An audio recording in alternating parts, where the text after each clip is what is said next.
Shalom saudara, Gembala kita, Pendeta Dr. Insinyur Niko Nyotraharjo, selalu mengajarkan supaya kita hidup untuk menyenangkan hati Tuhan.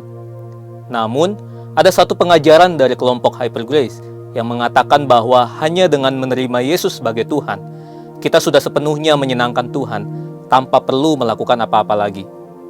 Pandangan tersebut sangatlah menyesatkan.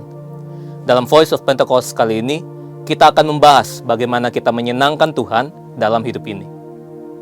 Paulus mengatakan bahwa keselamatan hanya karena kasih karunia atau pemberian Allah saja dan bukan hasil usaha manusia. Dengan menerima kasih karunia ini, kita menjadi warga kerajaan sorga yang memiliki posisi diselamatkan di dalam Yesus.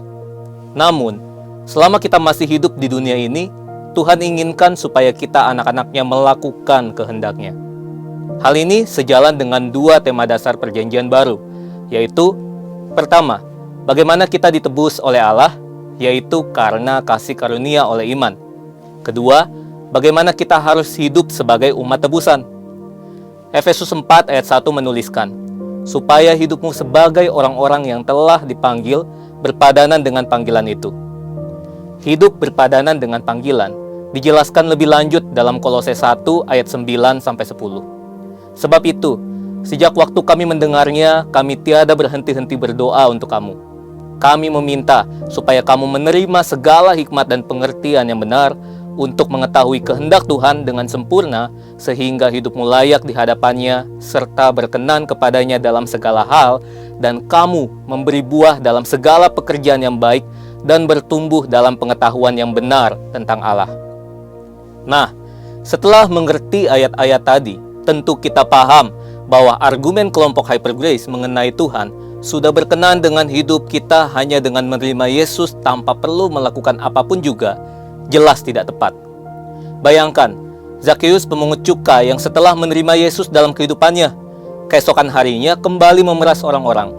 Atau Saulus yang setelah berjumpa dengan Tuhan Yesus di jalan ke Damsyik, kemudian kembali menganiaya jemaat Kristus setelah matanya disembuhkan. Keduanya sudah bertemu Yesus. Keduanya sudah menerima Yesus dalam kehidupannya. Tapi, apakah hanya menerima Yesus tanpa mengalami perubahan hidup bisa membuat Tuhan berkenan kepadanya? Tentu tidak. Berusaha untuk berubah menjadi serupa dengan gambar Tuhan Yesus setelah mengalami kelahiran baru bukanlah suatu tindakan legalistik. Justru Alkitab memerintahkan kita untuk secara aktif mengerjakan keselamatan kita dengan takut dan gentar. Hal itu juga dikuatkan lagi oleh Rasul Petrus yang menuliskan bahwa kita juga perlu berusaha sungguh-sungguh untuk menambahkan kepada iman kita kebajikan, pengetahuan, penguasaan diri, ketekunan, kesalehan, kasih akan saudara-saudara, dan kasih akan semua orang. Jadi, sesungguhnya perubahan itu tidak terjadi secara pasif dan otomatis seperti yang diberitakan oleh kelompok Hyper Grace. Saat menerima Tuhan Yesus, kita dilahirkan baru dengan satu natur ilahi yang secara otomatis mendorong kita untuk berubah dan ingin hidup menuruti Allah. Namun, kita perlu ingat bahwa kelahiran baru itu tidak menghilangkan natur dosa dalam hidup kita. Jika kita hanya bersikap pasif dengan mengikuti dorongan untuk berubah dan tidak secara aktif mengusahakan perubahan itu, tentu kita berpotensi menyimpang dan kembali ke kehidupan lama kita karena kecenderungan dosa yang sudah ada dalam diri manusia akan menghalangi untuk hidup menuruti Tuhan. Selain itu, kita juga hidup di dunia dengan sistem yang memang menentang Allah. Tanpa kuasa Roh Kudus, tidaklah mungkin kita bisa berubah. Tapi tanpa kita berusaha untuk mengerjakan keselamatan, perubahan pun tidak akan terjadi. Setelah kita berubah, Tuhan juga ingin hidup kita berbuah. Paulus menuliskan bahwa kehendak Tuhan yang sempurna itu adalah hidup yang memberi buah dalam segala pekerjaan yang baik, serta bertumbuh dalam pengetahuan yang benar tentang Allah. Berbuah bagi Tuhan secara sederhana berarti hidup seperti Kristus telah hidup. Berusaha untuk hidup seperti Kristus itu tentu tidak legalistik.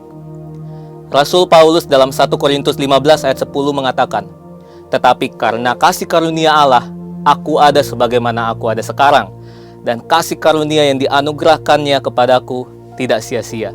Sebaliknya, aku telah bekerja lebih keras daripada mereka semua, tetapi bukannya aku, melainkan kasih karunia Allah yang menyertai aku."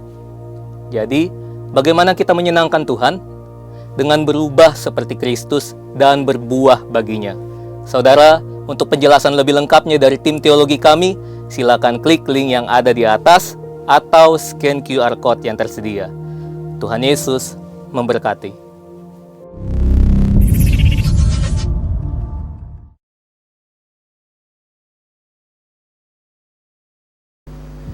Shalom semua jemaat yang dikasihi Kristus. Gimana kabarnya Bapak Ibu? Luar biasa. Haleluya, ini suara generasi milenial semua ini. Oke Bapak Ibu, kita sama-sama bangkit berdiri. Kita akan mendeklarasikan Mazmur dari Mazmur 91. Dalam lindungan Allah. Orang yang duduk dalam lindungan yang maha tinggi dan bermalam dalam naungan yang maha kuasa akan berkata kepada Tuhan, tempat perlindunganku dan kubu pertahananku, Allahku yang kupercayai. Sungguh dialah yang akan melepaskan engkau dari jerat penangkap burung, dari penyakit sampar yang busuk. Dengan kepaknya ia akan melindungi engkau, di bawah sayapnya engkau akan berlindung. Kesediaannya ialah perisai dan pagar tembok. Engkau tak usah takut terhadap kedahsyatan malam, terhadap panah yang terbang di waktu siang, terhadap penyakit sampar yang berjalan di dalam gelap, terhadap penyakit menular yang mengamuk di waktu petang. Walau 1000 orang rebah di sisimu dan 10.000 di sebelah kananmu, tetapi itu tidak akan menimpamu. Engkau hanya menontonnya dengan matamu sendiri dan melihat pembalasan terhadap orang-orang fasik. Sebab Tuhan ialah tempat perlindunganmu, yang maha tinggi telah kau buat tempat perteduhanmu. Malapetaka tidak akan menimpa kamu, dan tulah tidak akan mendekat kepada kemahmu. Sebab malaikat-malaikatnya akan diperintahkannya kepadamu untuk menjaga engkau di segala jalanmu. Mereka akan menatang engkau di atas tangannya, supaya kakimu jangan terantuk kepada batu. Singa dan ular tedung akan kau langkahi. Engkau akan menginjak anak singa dan ular naga. Sungguh hatinya melekat kepadaku, maka aku akan meluputkannya. Aku akan membentenginya sebab ia mengenal namaku. Bila ia berseru kepadaku, aku akan menjawab. Aku akan menyertai ia dalam kesesakan. Aku akan meluputkannya dan memuliakannya. Dengan panjang umur akan kukenyangkan dia, dan akan kuperlihatkan kepadanya keselamatan daripadaku. Amin. Berikan tepuk tangan yang terbaik untuk Tuhan kita yang luar biasa. Ayo kita sama-sama tepuk tangan di atas kepala kita.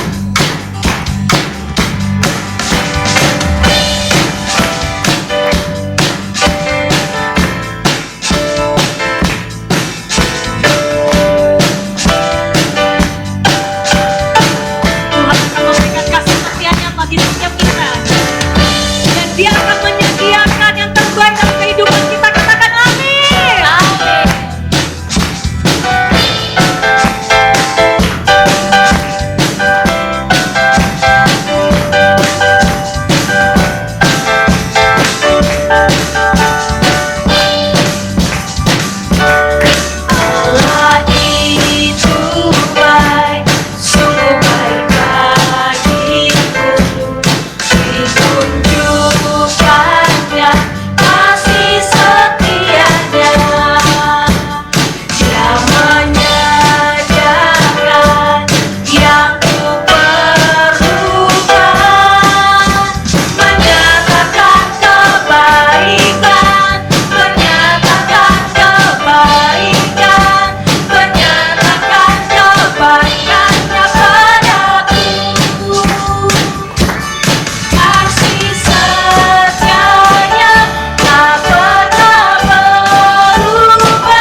Yesus Dan baik. berikan tepuk tangan terbaik untuk Tuhan kita.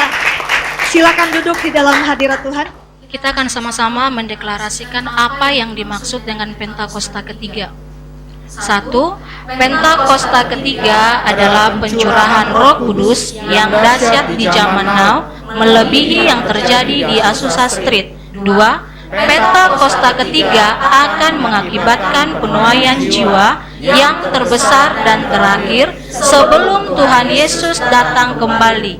3. Pentakosta ketiga akan membangkitkan generasi Yeremia, yaitu anak-anak muda yang dipenuhi Roh Kudus, cinta mati-matian kepada Tuhan Yesus, tidak kompromi terhadap dosa, dan akan bergerak untuk memenangkan jiwa. 4. Pentakosta ketiga lahir di Indonesia dan bergerak ke bangsa-bangsa. Gerakan ini dari timur ke barat dan akan kembali ke Yerusalem. 5. Pentakosta ketiga akan memberikan kuasa untuk menyelesaikan amanat agung, dan setelah itu Tuhan Yesus datang kembali. Amin. Di tempat ini kita satukan hati di dalam doa. Terima kasih ya Bapa, Engkau selalu mengasihi kami dan melindungi Tuhan setiap kami ya Bapa. Pada saat ini Tuhan, kami rindu untuk bertaburan Tuhan di tempat ini ya Bapa. Bila setiap angkat tangan anak-anak-Mu Tuhan yang akan kembalikan Tuhan persepuluhan, persembahan khusus, persembahan ucapan syukur. Kami percaya Tuhan, setiap anak-anak-Mu Tuhan akan memberi Tuhan dengan sukacita Tuhan berasal daripada Engkau. Dan kami percaya dan yakin Tuhan akan kembalikan 100 kali lipat Tuhan ke lumbung setiap anak-anak-Mu ya Bapa. Terima kasih untuk berkat-Mu dan kebaikan-Mu ya Bapa. Di dalam nama Tuhan Yesus Kristus kami mengucap syukur dan berdoa, kita sama-sama katakan amin.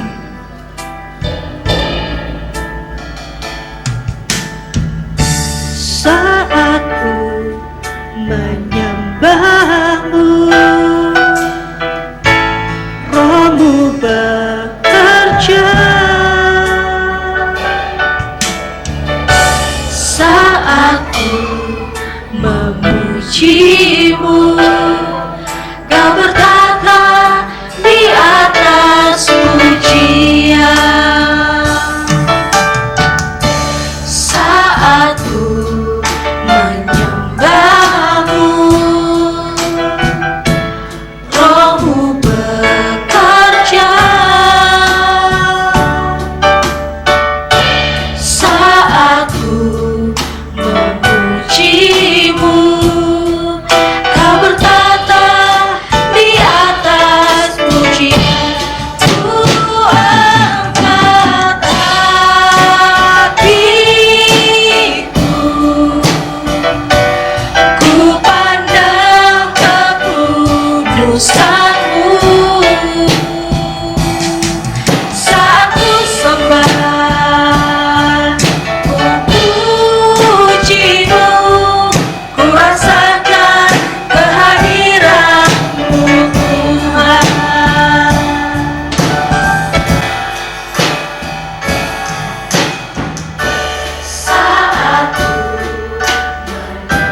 Selamat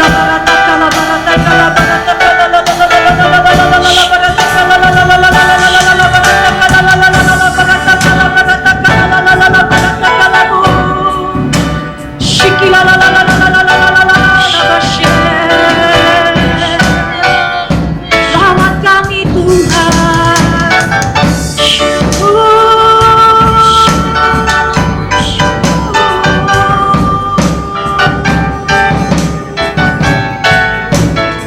Lebih lagi Tuhan membakar roh kami ya Tuhan Yesus.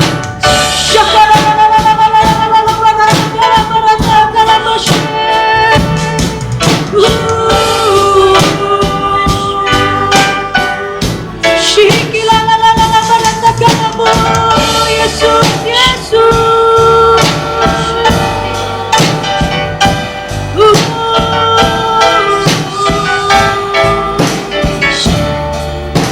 Ya Tuhan, Shikila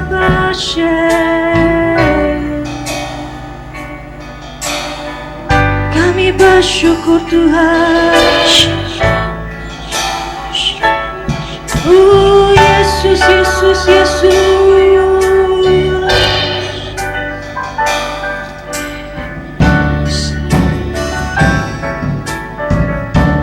Ku angkat hatiku,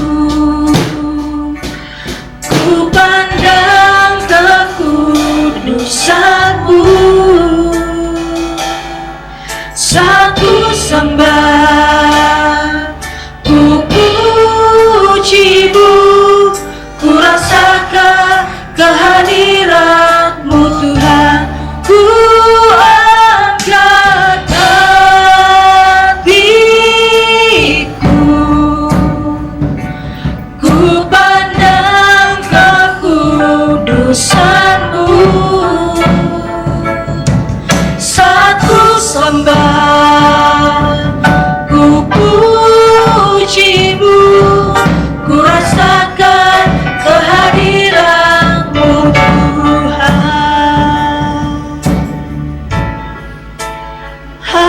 Hadirat-Mu memenuhiku, hadirat kudus-Mu penuhi baitku, dan ku tersungkur menyembah-Mu. Yang ku nampak hanya kemuliaan-Mu. Hadirat-Mu memenuhiku, hadirat kudus-Mu penuhi baitku, dan ku tersungkur menyembah-Mu. Yang ku nampak hanya kemuliaan-Mu.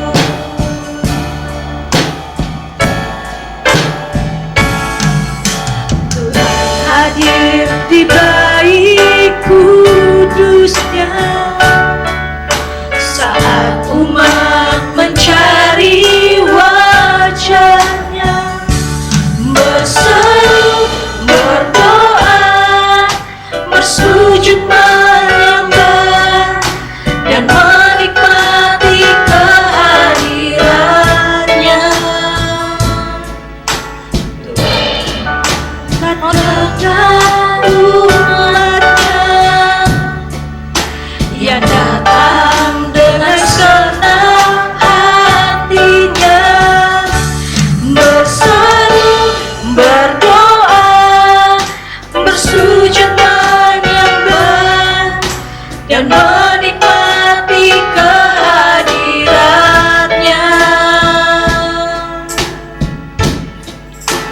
Hadirat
Ya Bapa, Tuhan kami, Raja di atas segala raja, terima kasih Bapa. Kami mengucap syukur selalu Bapa dengan nafas kehidupan yang telah Kau berikan kepada kami. Ya Bapa, pada hari ini Bapa, kami juga bersyukur Bapa karena kami masih bisa datang ke rumah-Mu Bapa, ke gereja-Mu ini Bapa. Kami tahu Bapa tidak bisa dengan kekuatan kami Bapa, tetapi dengan bantuan dari Engkau Bapa kami masih ada sampai pada saat ini. Bapa, sebentar lagi juga kami akan mendengarkan kebenaran firman-Mu Bapa. Kiranya Kau berkati Bapa bibir mulut hamba ini Bapa. Berikan kata-kata sederhana Bapa, agar kiranya kami bisa mengerti dan kami bisa melakukan kebenaran firman yang telah Kau siapkan lewat hamba-Mu ini Bapa. Kau berkati juga Bapa setiap kami Bapa yang bisa hadir maupun yang tidak bisa hadir, yang ibadah di tempat ini maupun nanti yang online Bapa. Kiranya Bapa berkat yang sama Kau berikan kepada kami semua Bapa. Dan ketika kami kembali dari tempat ini Bapa, kami mendapatkan berkat yang baru, kami bisa mendapat pewahyuan yang baru. Terima kasih Bapa, hanya nama-Mu saja yang ditinggikan. Di dalam nama Tuhan Yesus Kristus kami telah berdoa dan mengucap syukur. Haleluya. Amin. Silakan duduk. Shalom. Bagaimana kabarnya? Iya, kita harus selalu luar biasa. Apalagi di hari Minggu, kita harus lebih luar biasa. Karena kita dari Senin sampai hari Jumat kita bekerja, ada yang sampai Sabtu kita bekerja, di Minggu kita harus lebih bersemangat lagi. Karena Senin sampai Sabtu kita bekerja untuk bos yang masih manusia, sedangkan hari Minggu adalah bos dari segala bos, raja dari segala raja. Maka itu kita harus lebih bersemangat. Amin. Pada hari ini saya bersyukur karena Tuhan masih memberikan saya kesempatan untuk memberikan kebenaran firman, dan hari ini saya memberikan tema khotbahnya itu percaya rancangan Tuhan adalah baik. Amin. Ya, jadi saya pada hari ini saya ingin mengingatkan kembali kepada saudara-saudari semua bahwa rancangan Tuhan itu memang sangat baik. Dan itu bukan saya buat-buat, saya sudah merasakan sendiri dan perubahannya juga sangat luar biasa. Tapi di sini saya mau ingatkan, hidup di dalam Tuhan itu nggak selalu enak, nggak selalu menjamin bahwa kita itu hidup dalam kenyamanan. Ya, kadang-kadang tuh Tuhan mengizinkan segala sesuatu terjadi, hal-hal yang tidak enak terjadi buat kita, supaya kita bisa semakin dewasa, supaya kita semakin berserah, cuman sama Tuhan saja. Ya, saya pernah bilang juga tentang pasrah dan berserah. Jadi kita jangan pasrah, tetapi kita harus berserah. Ya. Kenapa nggak boleh pasrah? Karena pasrah itu tidak ada satu panutan. Dia kayak lebih ke ya udah terserah. Dia pasrah, apapun yang terjadi ya udah. Dia nggak mempunyai satu panutan. Sedangkan kalau berserah itu kita ada satu panutan. Makanya saya mengingatkan untuk lebih berserah, dan berserahnya hanya kepada Tuhan kita saja. Di sini bisa tolong bukakan Yesaya 55 ayat 8. Ya. Jadi Tuhan itu akan melakukan apapun yang baik. Rancangannya akan selalu baik karena Tuhan selalu merancangkan kehidupan kita untuk menjadi seorang pemenang. Amin. Ya. Oke, di sini saya bacakan demikianlah firman Tuhan Yesaya 55 ayat 8. Sebab rancanganku bukanlah rancanganmu, dan jalanmu bukanlah jalanku. Demikianlah firman Tuhan. Boleh dibukakan lagi Yeremia 29 ayat 11.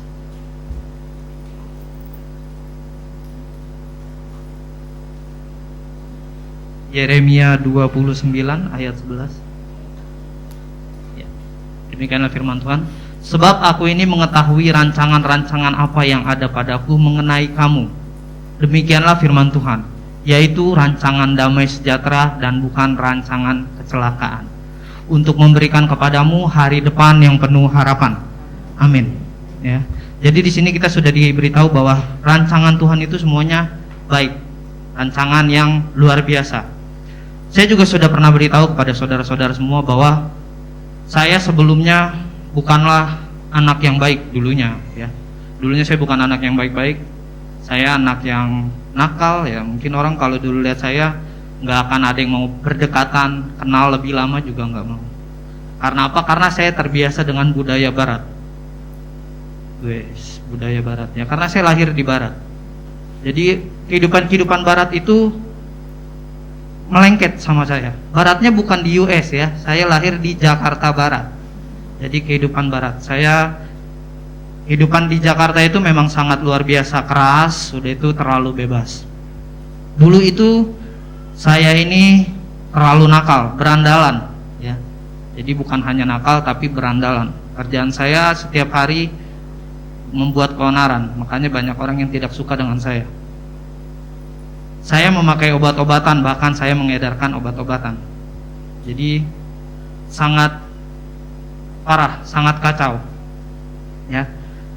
Orang-orang itu nggak ada yang mau dekat-dekat sama saya, apalagi kalau seandainya ibu-ibu pada saat waktu itu punya anak wanita cantik, itu nggak akan boleh dekat-dekat sama saya, karena mereka takut anaknya pasti nanti ikutan tidak benar. Bahkan saya pernah dicap madesu. Tahu ya madesu? Masa depan suram. Sampai sebegitunya, ya. Saya pernah dicap madesu, masa depan suram. Karena memang seperti itulah yang terlihat pada saat itu. Pada saat itu memang saya Kristen dari kecil, tetapi saya tidak mengikuti jalan Tuhan. Saya mengikuti kemauan saya sendiri. Karena saya ini dulu bebal, jadi saya tidak mau ikut kata-kata siapapun. Karena saya dari keluarga broken home, saya tidak mendengarkan orang-orang lain. Saya hanya mau mendengarkan kata hati saya sendiri. Jadi kalau menurut orang lain benar, kalau menurut saya nggak benar, saya nggak mau dengar. Karena saya merasa waktu itu saya lebih tahu tentang kebenaran. Saya pasti lebih tahu. Padahal saya itu bukan apa-apa. Dan itulah yang terjadi. Orang akhirnya memandang saya madesu, masa depan suram. Sampai pada saat saya datang ke Batam, saya juga belum bertobat, ya. Jadi orang tua saya, mama saya itu sering berdoa buat saya. Dia berdoa bersama orang-orang gereja, berdoa sambil nangis-nangis untuk supaya saya berubah. Terkadang kita tidak percaya hanya dengan doa saya bisa berubah. Tetapi kita harus percaya bahwa tidak ada yang mustahil bagi Tuhan. Dengan doa, tiba-tiba suatu saat, suatu ketika, saya merasa ingin sekali datang ke gereja. Saya rindu. Karena walaupun saya nakal dulu, saya paling rajin sekolah minggu. Waktu di sekolah minggu, setiap Natal biasanya ada pembagian hadiah, saya pasti dapat. Karena saya rajin ke gereja. Bagi saya ke gereja dulu itu untuk mencari kesenangan, untuk mencari hadiah, ya. Di sekolah minggu itu kalau dulu itu kami sering dibilang hari ini dikasih ayat Alkitab, minggu depan harus hafal. Wah, kebetulan Tuhan berikan saya ingatan yang luar biasa. Jadi kalau soal ingatan pasti saya menang. Makanya setiap ada hafalan ayat Alkitab saya pasti orang pertama. Dan setiap Natal pasti nama saya itu ada untuk diberikan hadiah, menjadi anak-anak yang rajin, yang taat datang ke gereja. Di sekolah minggu memang saya belum nakal sekali. Tapi ketika saya remaja, itu juga masih saya lakukan. Tapi sama seperti kebanyakan orang, ketika kita sampai di gereja, kita sama seperti malaikat, ya. Wah, luar biasa baik, ya. Semuanya dijaga, kayaknya kudus banget, ya. Sekali keluar, wow, keluar dia tuh, ya, aslinya. Begitu juga dengan saya. Waktu di dalam gereja saya pendiam sekali. Sampai semua kakak-kakak di gereja itu dulu kalau misalnya tahu si Sam itu di luar sering berantem, sering pukulin anak orang, nggak mungkin. Di gereja ini dia diem, anteng. Iya, saya memang kalau di gereja anteng, diem. Ketika saya di luar, keluar dari pintu gereja, saya sudah berubah, ya. Kebun binatang itu ada di dalam mulut saya.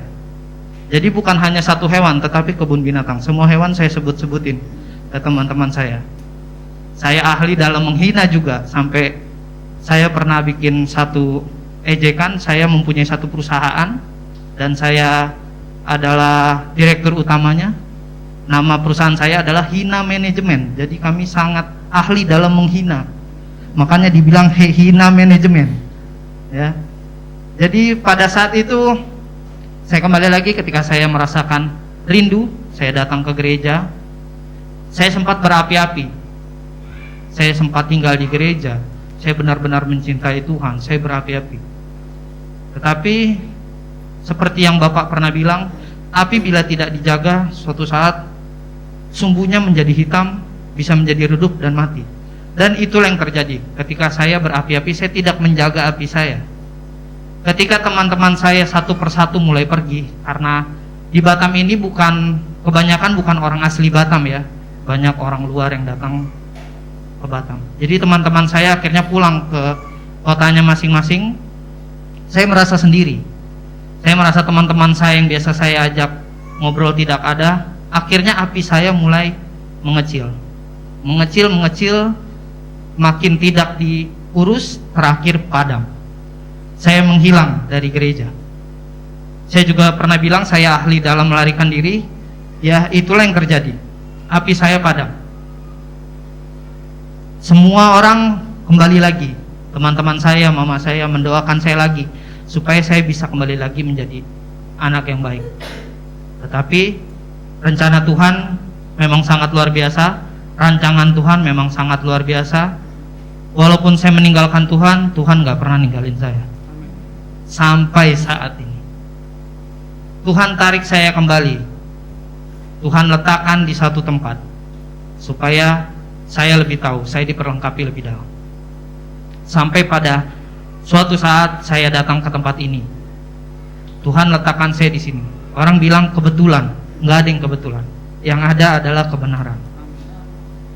Karena memang kalau kita berpikir secara logika, memang itu suatu kebetulan. Waktu itu saya datang ke sini dikarenakan saudara saya Asen, ya. Asen itu kalau ditanya agamanya apa, netral. Pokoknya dia kalau lewat masjid dia bisa sembahyang, dia lewat vihara dia bisa sembahyang. Pokoknya kapan dia mau sembahyang, dia ikut sembahyang. Dulu saya sering banget suruh dia yuk pergi ke gereja, tapi dia tidak pernah mau. Sampai suatu saat saya dengar dulu kita punya ruko, kita sama-sama di ruko. Jadi hari Rabu waktu itu hujan. Sudah itu saya tanya, kok mau kemana sih? Kok kayaknya rapi banget. Mau komsel. Wih. Jadi bisa kebayang ya, saya langsung mikirnya bagaimana ya, komsel? Serius? Iya bener mau komsel. Oh ya udah, ini hujan loh, gak apa-apa, aku pokoknya pengen komsel. Pokoknya aku udah janji, aku pengen komsel. Pergi dia komsel. Waktu itu saya nggak ikut. Saya hanya ejek dia bersama teman-teman saya dengan Viko dan Dika. Kami semua pada bingung. Ini anak ini beneran komsel apa bagaimana ya? Komselnya beda, komsel yang kayak gimana ini masih nggak ngerti karena dia netral. Tapi semakin lama, beberapa minggu kemudian, akhirnya dia bilang, Sam, aku mau ngomong serius. Oke. Karena Asen termasuk sama seperti saya, orang yang jarang bisa bicara serius ya. Asen kalau diajak ngomong serius, dia lari-lari biasanya kata-katanya. Jadi waktu itu dia bilang, Sam, saya sudah tekadkan diri, saya sudah bulatkan diri, saya mau dibaptis. Wah, ini saya makin bingung. Ini gereja mana yang bisa bikin orang yang netral ini bisa mau dibaptis?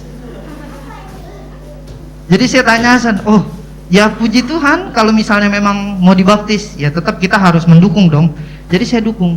Tapi saya pengen tahu gereja mana yang bisa bikin dirimu mau dibaptis. Padahal aku dulu ngajakin ke gereja, itu mulut aku bukan berbusa lagi ya, di atasnya busa apa, gelembung apa semua udah keluar. Dia nggak pernah mau datang. Jadi waktu itu saya tanya, Hasan bilang, kalau misalnya kamu mau tahu, nanti Rabu ada. Ya sudah, ayo kita coba pergi. Yang komselmu itu, ya. Akhirnya saya pergi komsel bersama Viko dan Dika dan Hasan. Waktu pertama saya pergi komsel itu langsung di rumah bapak, ya, di Orchid Garden. Pertama kali saya sampai, sama seperti pada biasanya, pasti disambut welcome karena kita orang baru. Saya merasa wah, ya komsel ya seperti ini. Mulai pujian penyembahan masih sama. Ketika Bapak memberikan sharing, di situ bedanya. Karena waktu Bapak sharing, saya langsung berpikir, kok saya ngerti. Biasanya saya nggak pernah ngerti. Biasa saya komsel itu cuman kayak absen. Gereja saya cuman absen. Datang yang penting orang lihat saya gereja. Tapi nggak ada yang saya bawa pulang. Tapi puji Tuhannya waktu itu Tuhan pakai Bapak untuk sharing, dan itu bisa masuk langsung ke otak saya. Saya langsung ngerti. Wih, selama ini aku Kristen dari kecil tapi saya nggak pernah ngerti. Ayat ini apa, saya nggak pernah tahu. Lewat Bapak, saya akhirnya mengerti. Waktu itu dibilang lagi, bagaimana kalau misalnya ada waktu, kesempatan, coba datang ke gereja. Jadi saya siapkan waktu. Saya siapkan waktu karena waktu itu gerejanya masih pagi. Saya juga bergereja di tempat lain. Dan akhirnya saya tekadkan diri untuk coba datang ke gereja. Ketika saya datang ke tempat ini, ya itu yang dilihat, manusia melihat dengan mata, tetapi Tuhan melihat dengan hati. Amin. Saya melihat dengan mata. Ketika saya datang di sini masih satu ruko dengan bagian multimedia masih di depan dan turunan tangga di sini ya. Jadi waktu itu masih Jerry, saya dulu di belakang. Saya berpikir ini kalau si Jerry berdiri kejeduk nggak ya? Ya karena pas turunan, tapi ternyata pas. Dan waktu itu saya lihat, wah ini kecil sekali gereja ini. Cuman satu ruko, bangkunya cuman sedikit, orangnya nggak banyak. Jadi saya berpikir, wah ini nggak bisa saya kayaknya kalau di sini, karena kita masih melihat dengan mata. Tapi ketika kembali lagi, ketika Bapak naik ke atas mimbar, Bapak memberikan sharing, memberikan kebenaran firman Tuhan, lagi-lagi hari itu saya langsung ditegur. Di hari pertama kali saya datang ke gereja ini, hari itu saya langsung ditegur dengan firman Tuhan. Saya merasakan langsung, wih, kok kayak saya ditampar, baru hari ini datang udah ditampar. Saya pulang saya marah-marah. Buset ini, Bapak pendetanya baru datang, gue langsung diomelin ini, langsung ditampar. Tapi saya biarin aja, saya biasa-biasa aja. Sampai ada satu pengerja di gereja waktu itu bilang juga, saya doakan kamu jadi pengerja di sini. Pada saat itu saya langsung menolak di dalam hati saya. Saya nggak langsung menolak di depannya ya. Saya langsung menolak di dalam hati saya. Oh jangan sampai. Saya nggak bisa kalau untuk pelayanan di sini. Akhirnya saya pulang. Saya masih tetap ngomel-ngomel. Saya waktu itu ada cerita sama San. Wah gila San pendetanya. Baru datang langsung diomelin gua. Lah dia kan nggak tahu. Iya sih bener nggak tahu. Cuman hari itu kayaknya kena banget sama saya. Pulang tidur seperti biasa, saya merasakan ada yang aneh. Bukannya semakin emosi, tetapi saya merasakan aneh. Anehnya itu, kok bisa Bapak ini belum tahu hari itu saya datang, tapi hari itu kenapa pas perkataan hari itu untuk saya. Saya merasakan waktu itu untuk saya, padahal itu untuk semua. Tetapi saya merasakan hari itu kayaknya kena di saya. Akhirnya saya buat untuk saya datang lagi ke gereja. Semakin saya datang ke gereja, saya semakin banyak mendapatkan masukan. Saya semakin banyak dapat pengertian. Saya dapat arti-arti yang baru, yang selama ini saya datang ke gereja saya tidak bisa mendapatkan apa-apa. Saya bisa mendapatkan sesuatu. Saya merasa, wah ini betul-betul, saya merasa saya ke gereja ini benar-benar gereja. Biasanya saya gereja numpang tidur atau doa kudus. Ada yang tahu doa kudus? Itu doa kudus biasanya kita lakukan pada saat doa syafaat. Doa syafaat di gereja kita duduk, tangan dilipat. Kalau yang perutnya ya gede enak ya bisa ganjel, merem. Pendoa syafaatnya bakal doa, lama biasanya. Itu sudah doa segitu lamanya kita tidur kudus karena tidurnya dalam keadaan doa. Jadi kayak kudus banget ya. Ya itu dulu saya seperti itu. Nanti pendetanya khotbah saya main game ya. Jadi wah kalau waktu itu Tuhan beneran ada, disentil hilang HP saya. Tapi itulah yang terjadi. Saya tidak mau menghormati orang.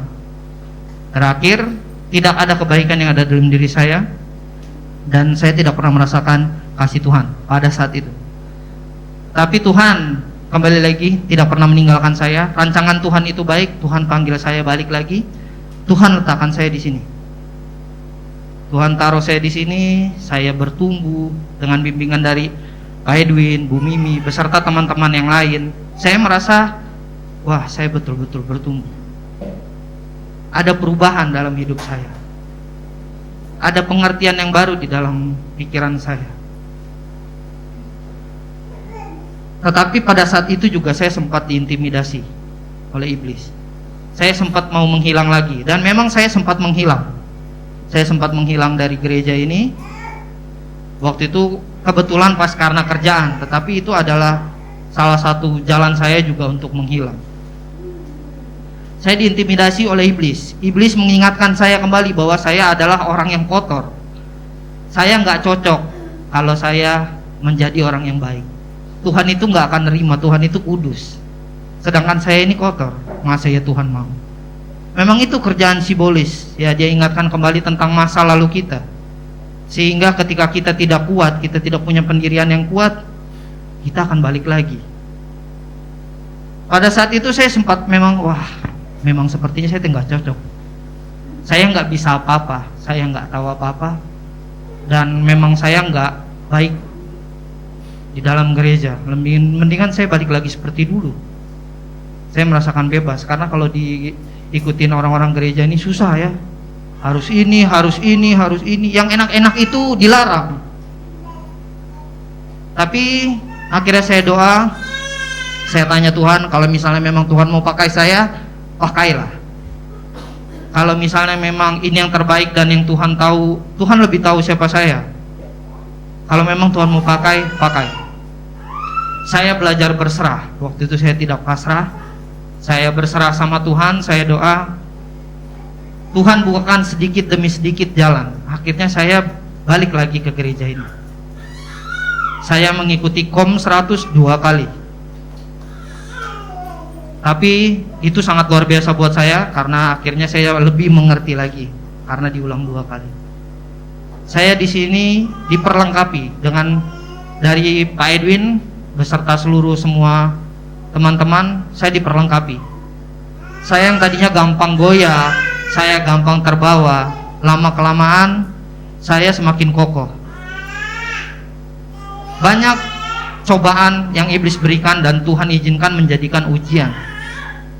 Berapa banyak ujian yang Tuhan berikan, akhirnya saya bisa lewatkan. Bukan karena hebat saya, tapi karena saya berserah sama Tuhan.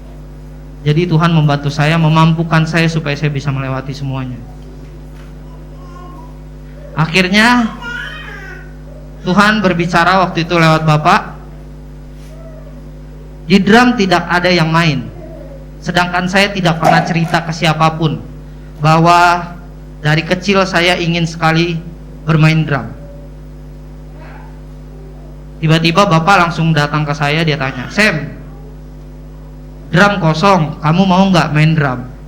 Wah, di situ saya makin kaget lagi. Waduh, seneng sih, tapi saya nggak bisa Pak, saya betul-betul nol sama sekali.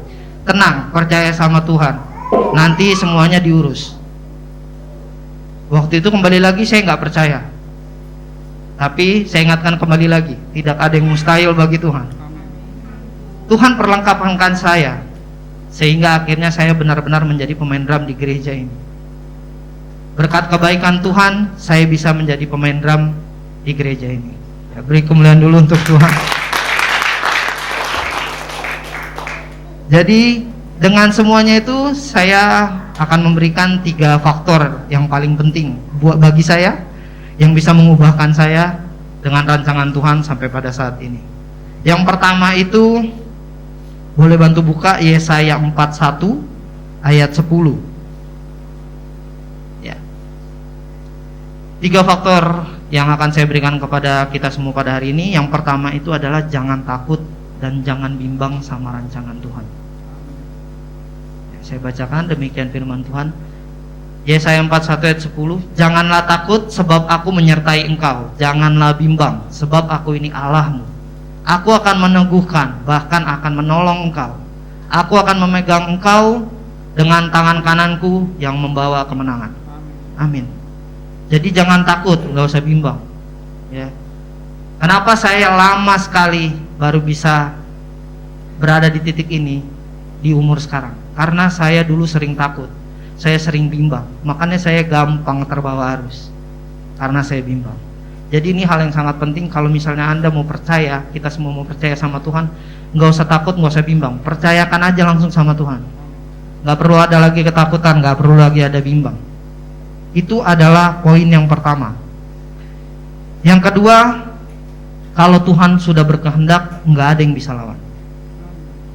Yesaya 14 ayat 27. Demikian firman Tuhan. Tuhan semesta alam telah merancang, siapakah yang dapat menggagalkannya? Tangannya telah teracung, siapakah yang dapat membuatnya ditarik kembali? Amin. Jadi kalau Tuhan sudah berkehendak, nggak ada yang bisa lawan. Sama seperti saya pengennya lari, saya nggak mau berada di tempat lingkungan yang Tuhan berikan. Tapi kalau Tuhan sudah berkehendak, bagaimanapun caranya saya ditarik kembali. Karena Tuhan lebih tahu, rancangan Dia itu lebih baik. Jadi, saya ingatkan kembali, percayakan saja semuanya sama Tuhan. Dan yang terakhir, poin terakhir itu adalah percayalah kepada Tuhan saja dengan segenap hatimu. Ada di Amsal 3 ayat 5.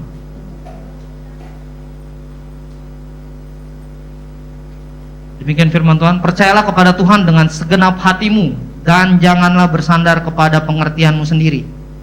Amin. Jadi kita memang benar-benar harus percaya sama Tuhan itu dengan segenap hati. Jangan menggunakan pengertian sendiri ya. Saya sudah cerita tadi bahwa saya sering menggunakan pengertian saya sendiri. Saya merasa saya lebih tahu, saya merasa saya lebih benar. Tapi ternyata itu semua salah. Karena sang kebenaran itu adalah Tuhan sendiri. Jadi kalau kita memang benar mau mengikuti kebenaran, ya kita tinggal ikutin Tuhan. Kita serahkan semuanya sama Tuhan. Terkadang kita berpikir kita sudah merencanakan sesuatu, kita yakin ini berhasil. Tapi terkadang ada juga rencana yang sudah kita rencanakan bisa jadi gagal. Tapi untuk semuanya itu, saya ingatkan kembali bahwa untuk melakukan rancangan, kita sebelumnya harus merencanakan semuanya dengan baik dan kita bersandar dengan Tuhan. Karena di situ hal yang paling baik buat saya adalah benar-benar bersandar sama Tuhan, serahkan semuanya sama Tuhan. Karena Tuhan Yesus lebih tahu apa sih yang terbaik buat kita, apa sih yang kita butuhkan. Ya. Terkadang kita cuma berpikir apa yang kita mau. Tuhan nggak pernah berpikir apa yang kita mau, tetapi Tuhan itu berikan yang kita butuhkan. Ya. Jadi kalau misalnya kita bisa melakukan 3 poin penting yang tadi saya bilang, saya yakin dan percaya bahwa kita pasti akan merasakan kebaikan luar biasa dari Tuhan kita. Oke, sebelum saya mengakhiri, sebelum saya berada di mimbar ini, sebelum saya ada di panggung ini, dulunya saya juga sering naik panggung, tetapi bukan sebagai pembicara. Saya dulunya adalah pesulap. Tuhan tahu saya ini senang sekali dengan kecepatan tangan, dengan ilmu seni sulap. Jadi akhirnya saya belajar seni sulap, dan berkat kebaikan Tuhan, beberapa sulap yang saya pelajari bisa saya bawa di dalam firman Tuhan. Dan pada hari ini saya akan memberikan ilustrasi tentang hari ini lewat sulap. Tetapi saya butuh satu orang untuk membantu saya. Dan saya lebih memilih anak GC saya. Ya, deg-degan semua anak GC-nya. Ya. Boleh Yuliana maju?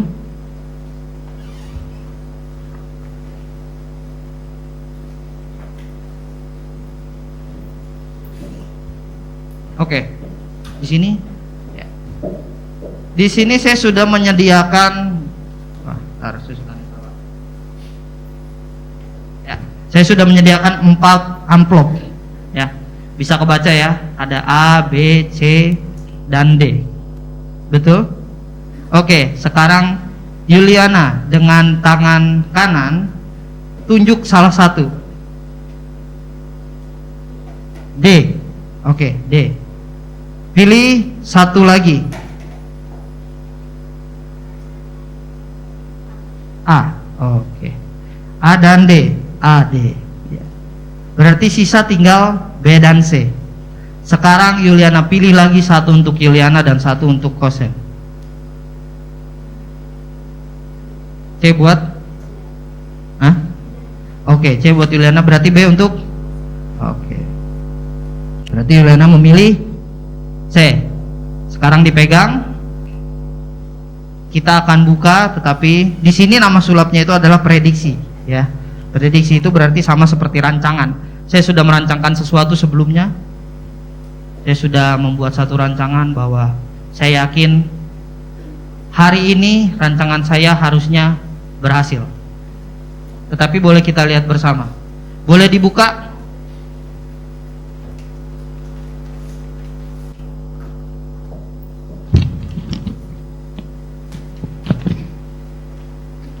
Ya, dikasih lihat.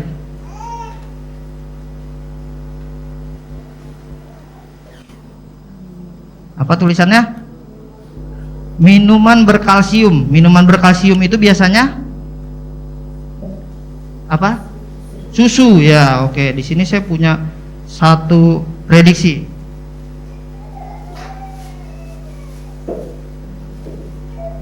Ya, permainan ini saya sering melakukan dan biasanya saya nggak pernah gagal. Jadi saya sudah pasti memberi susu.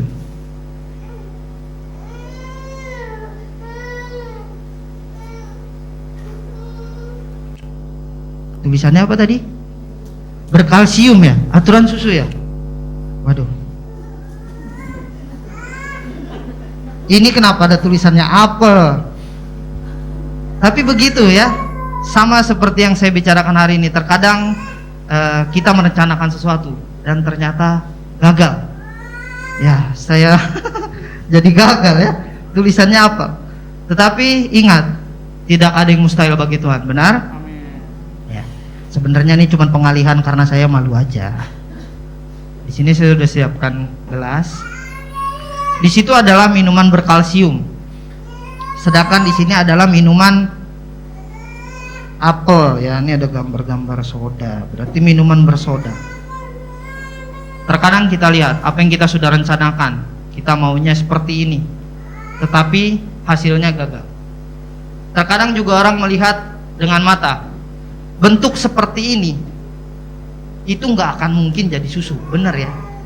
Karena jelas-jelas gambarnya apel. Sama seperti di kehidupan kita. Terkadang orang ngelihat kita, itu nggak mungkin terjadi. Dulu semua orang lihat saya juga seperti itu, bahwa dengan rupa saya dulu tidak akan ada yang percaya bahwa saya bisa bertobat. Semua orang lihat ini anak ini nggak akan bisa bertobat, anak ini gedenya bakal jadi preman, sudah dipastikan. Tetapi bila kita benar-benar percaya sama Tuhan, kita kasih rancangan Tuhan, biarkanlah itu mengalir di dalam kita.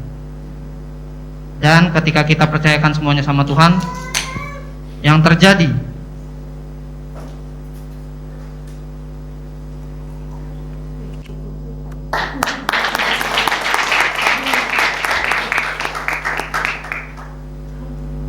diminum dulu, coba tes rasanya apa.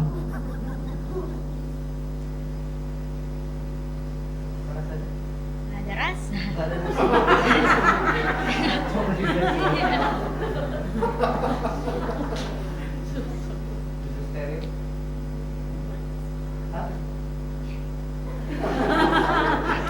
Oke, jadi ini adalah susu. Oke, boleh kembali lagi, terima kasih. Sama seperti di dalam kehidupan kita, Saulus juga pernah dicap tidak akan bisa menjadi orang baik, karena Saulus tidak segan-segan membunuh, bahkan memusnahkan murid-murid Tuhan Yesus. Tetapi ketika kita semua berpikir itu tidak mungkin, tidak ada yang mustahil bagi Tuhan, Saulus diubahkan menjadi Paulus. Begitu juga dengan saya sudah bilang, semua orang bilang saya ini nggak akan bisa jadi anak yang baik, saya ini nggak akan bisa bertobat karena terlalu bebalnya saya di saat itu. Memang ketika misalnya saudara-saudari semua kalau ada pada saat itu melihat saya, pasti atau mungkin terpikirkan saya nggak akan bisa berubah. Karena dengan yang saya lakukan di setiap harinya di kehidupan saya sehari-hari, memang saya terlihat sangat bebal, jahat, tidak akan mungkin bisa menjadi seperti ini.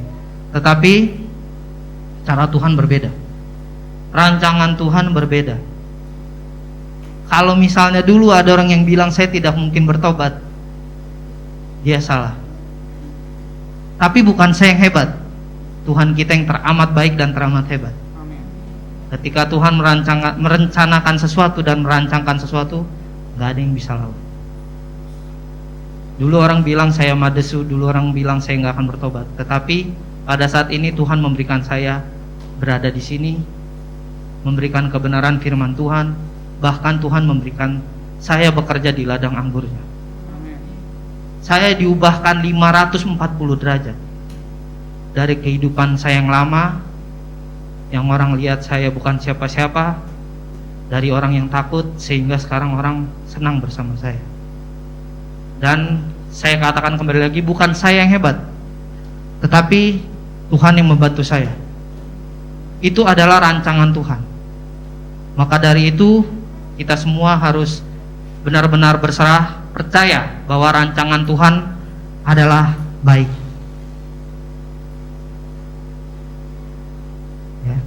Jangan berjalan menurut kehendak sendiri, tetapi berjalan menurut kehendak Tuhan Yesus. Karena bila kita melakukan dengan kehendak sendiri, tidak ada yang menopang. Tapi bila kita berjalan bersama Tuhan Yesus, ketika kita salah jalan, ketika kita mulai belok, Tuhan akan tarik kita kembali, sehingga kita bisa kembali lagi dalam jalan yang telah Tuhan siapkan. Percaya kepada Tuhan saja.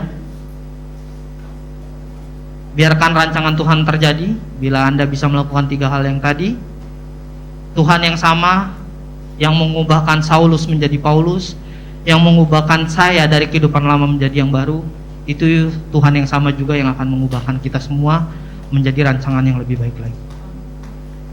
Hanya itu, demikian firman Tuhan yang telah saya sampaikan. Terima kasih. Tuhan Yesus memberkati. Saya mengundang para pemusik. Ya.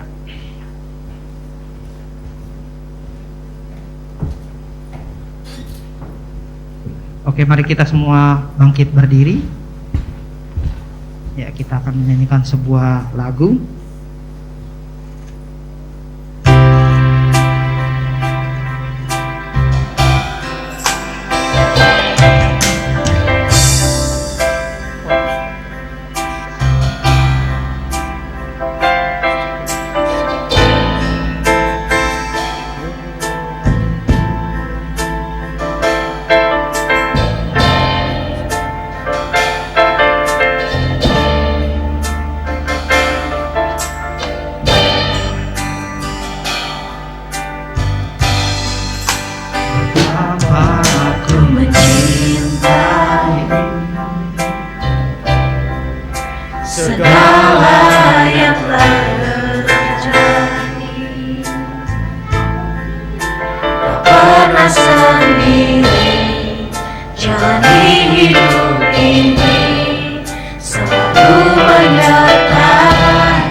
yang selalu memberi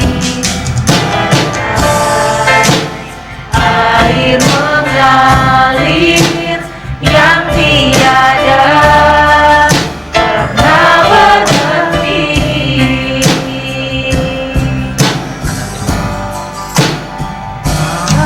Aku mencintai segala yang terjadi, tak pernah sendiri jalani hidup ini, selalu menyertai. Betapa aku menyadari di dalam hidupku ini Kau selalu memberi rancangan terbaik oleh karena kasih.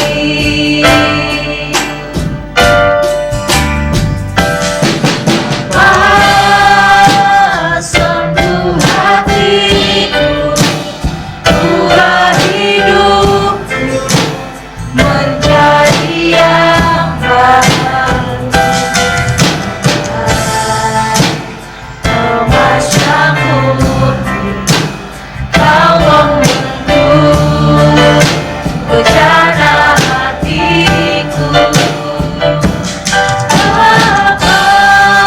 ajarku mengerti sebuah kasih yang selalu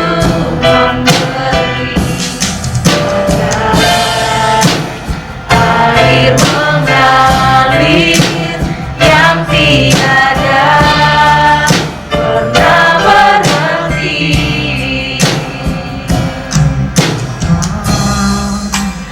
Sentuh hatiku, ubah hidupku menjadi yang baru, bagai emas yang murni.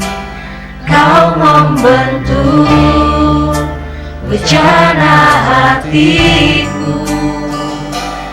Bapa, ajarku mengerti sebuah kasih yang selalu memberi, bagai air mengalir yang tiada pernah berhenti.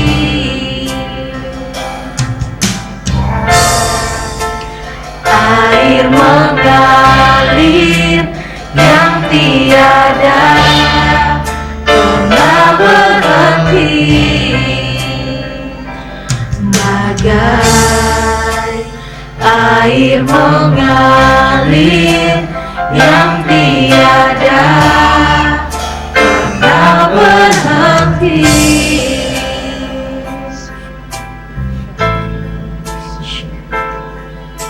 Ya Bapa, terima kasih Bapa buat hari ini Bapa, buat kebenaran firman-Mu Bapa.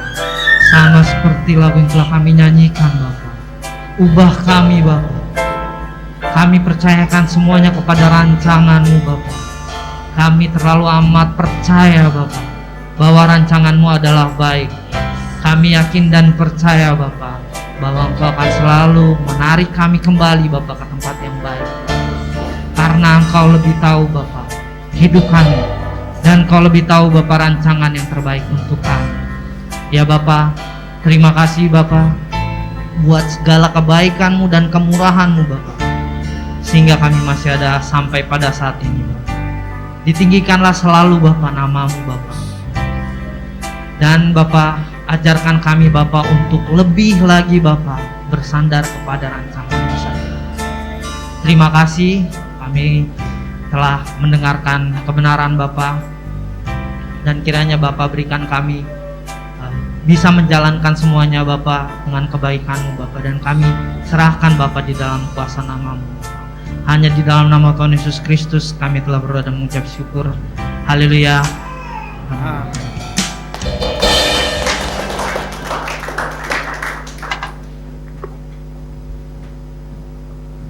Shalom. Puji Tuhan. Tuhan Yesus baik. Amin. Amin. Kalau Tuhan Yesus bisa mengubahkan saya, bisa mengubahkan Samuel, bisa mengubahkan Asen, Tuhan Yesus yang sama bisa mengubahkan kita semua. Amin. Amin. Mari kita persiapkan hati kita untuk melihat berkat yang terbaik dari Tuhan.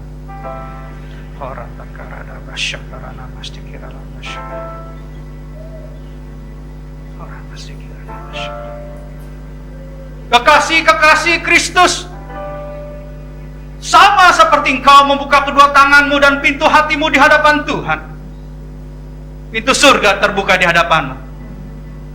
Ulanglah dan bawalah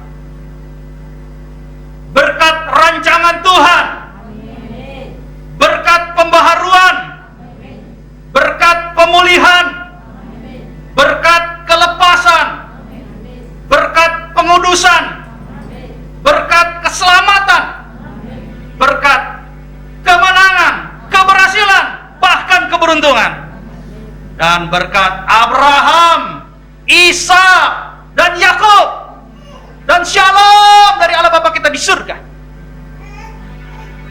melalui Tuhan kita Yesus Kristus dan persekutuan yang manis bersama dengan Roh Kudus mulai saat ini sampai Tuhan Yesus menjemput kita di awan-awan yang permai.